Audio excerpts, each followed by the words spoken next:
hindi totoo yung chismis sa inyo ni Maxine. Ano ba ba chismis sa amin ni Maxine? Yung brown. Hindi po, friends din po kami friends din po kami.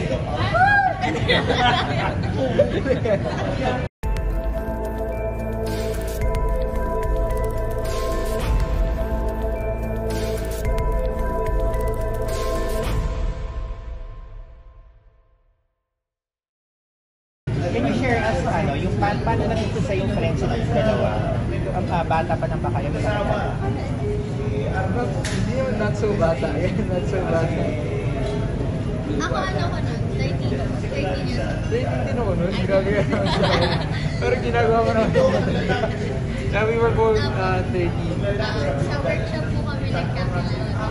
Sa ABS no, workshop ng ABS. Was my first ever workshop sa ABS din. Nakakalasa ko pa po siya. Nasabi mo na rin ba sa kanya yung nasabi mo sa harap ng altar?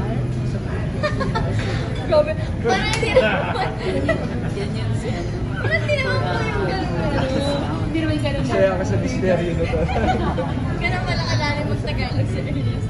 Yeah, well, we're friends. We started off as friends. And I mean, until now, friends.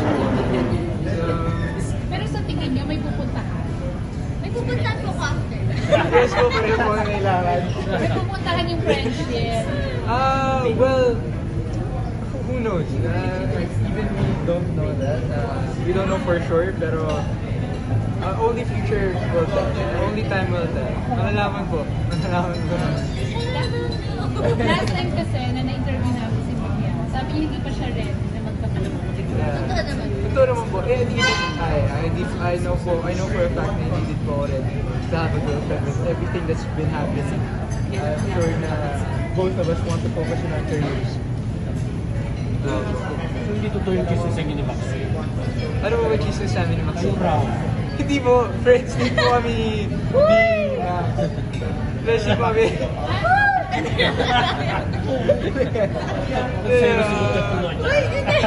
Like after the shoot, of course, me and Maxine got closer then, like me and Mutia.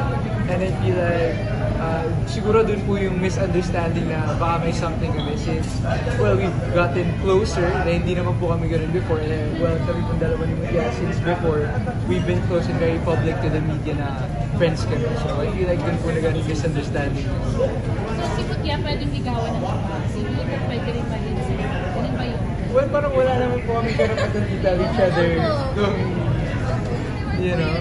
Pero ikaw, Bieber, kung may ibang maghintay mo, ibang mandito, hindi ka ba maghihinan? Pag-isipan ko po muna. Charot. Hindi po.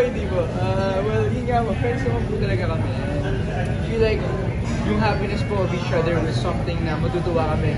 Like, meron po nagpapasaya sa kanya. We support each other sa happiness na magkakaroon po.